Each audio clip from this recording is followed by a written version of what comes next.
There's no escape from New York for weary travelers as over 3,000 flights have been cancelled in airports across the northeastern United States.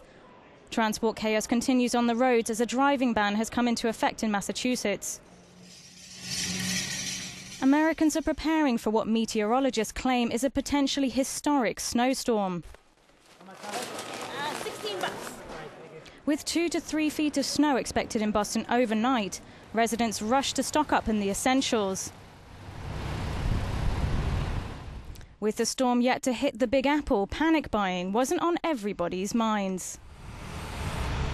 I'm planning to go out to Central Park tomorrow and look at the beautiful snow. Yeah? Take pictures, do photography. I love snow.